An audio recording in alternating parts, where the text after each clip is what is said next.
हाय दोस्तों, आज हम भारत का प्राचीन इतिहास राम शरण शर्मा के बारे में बात करने वाले हैं, जो कि बहुत प्रसिद्ध बुक है और बहुत ज़्यादा लोकप्रिय है। मार्केट में भी हर कोचिंग इंस्टीट्यूट में ये आपको रिकमेंड की जाती है कि इसको पढ़िए। आपने नाम भी बहुत ज़्यादा सुना होगा, खासकर अगर आप यूपीएससी एस्पिरेंट्स हैं तो इसका सिक्का चलता है भाई। ये बहुत ज़्यादा प्रचलित है। अगर एंशियंट हिस्ट्री की बात आती है तो सबसे पहले लोग यही बोलते हैं कि आप रामशरण शर्मा लो, खासकर हिंदी मीडियम के लिए।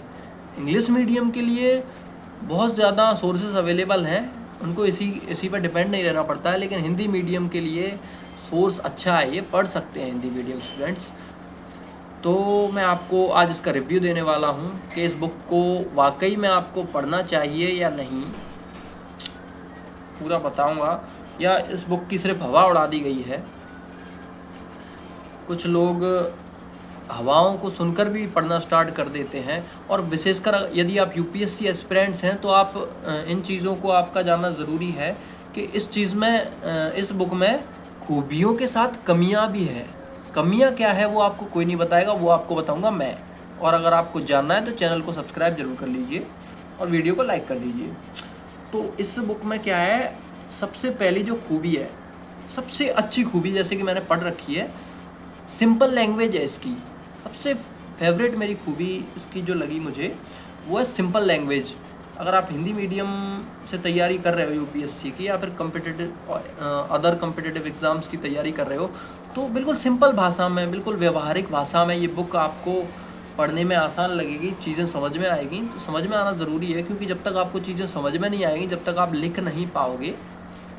तो एक एक चीज़ समझाई गई है बड़े बिल्कुल प्रैक्टिकल तरीके से, और एंशियंट हिस्ट्री का बहुत बड़ा हिस्सा कवर कर लिया गया है। मैं ये नहीं बोलूँगा कि एंशियंट हिस्ट्री पूरी कवर कर ली गई है, बहुत सी चीज़ें इसमें छोड़ दी गई हैं। लेकिन यूपीएससी एस्पिरेंट्स का पढ़ना ज़रूरी है इस बुक को, क्योंकि इससे चीज़ें प्रीलिम्स में भी पूछी जाती हैं और मेंस में भी पूछी जाती हैं। इसमें बहुत सारे कीवर्ड्स दे रखे हैं प्रीलिम्स के लिए, जो ज़रूरी कीवर्ड्स हैं वो लास्ट में दे रखे हैं। और मेंस में आंसर राइटिंग करने में, आंसर लिखने में इसका बहुत बड़ा योगदान है। आप इसको पढ़ सकते हैं, लेकिन सिर्फ इस पर डिपेंड होना बेकार है। इसके अलावा आपको अदर सोर्स भी रखने होंगे, क्योंकि इसकी एक कमी भी है। कमी क्या है, इसमें कुछ चीज़ें छोड़ दी गई हैं। जैसे बनावली की जो नई रिसर्च हुई हैं, जो नई रिसर्च अभी वैज्ञानिकों ने की है, उसमें बहुत सी चीज़ें छूट गई, क्योंकि ये पुरानी बुक है और अपडेट नहीं हुई है बहुत सालों से, तो इसमें नई चीज़ें नहीं डाली गई हैं। और देखिए इसमें क्या लिखा है, अनुवादक देवशंकर नवीन धर्मराज कुमार। तो सबसे इम्पोर्टेंट बात ये समझ लीजिए, इसकी सेकंड कमी ये है कि ये ट्रांसलेट की गई है। ये इंग्लिश मीडियम की बुक है दोस्तों, ये ट्रांसलेट की गई है हिंदी मीडियम में। आप ये मत समझिए कि हिंदी मीडियम में ही बनी है बुक, नहीं, ये बुक ट्रांसलेट की गई है। तो ट्रांसलेट में कुछ कमियां भी हो जाती हैं, कुछ गलतियां भी हो जाती हैं। तो इस बुक में कुछ गलतियां भी आपको मिल जाएंगी, क्योंकि ट्रांसलेशन जो है वो इतना अच्छा नहीं हो पाता है, मशीनरी द्वारा करते हैं। कोई लिख के बैठ के एक एक वर्ड देख के, अच्छे से कोई ट्रांसलेटर होगा वो एक एक वर्ड देख के ट्रांसलेट नहीं करता है, खुद मशीनरीज का यूज़ होता है, कुछ खुद करते हैं। क्योंकि इतनी बड़ी बुक पॉसिबल नहीं है कि इंसान द्वारा ट्रांसलेट कर पाना, बहुत बड़ी बुक है।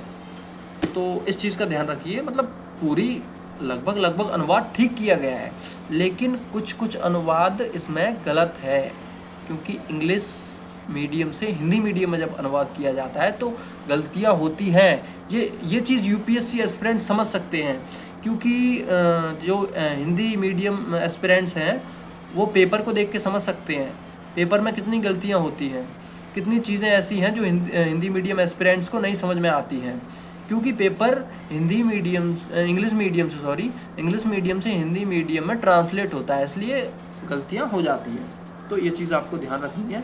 तीसरी इसकी सबसे बड़ी कमी क्या है, इसकी कॉपियां बहुत अवेलेबल है मार्केट में, तो आपको धोखा नहीं खाना है। मैं आपको बता देता हूँ, इसका कुछ इस तरीके से व्यू है, ऐसी दिखती है। ये ऑक्सफोर्ड लिखा हुआ मिलेगा आपको यहाँ पे।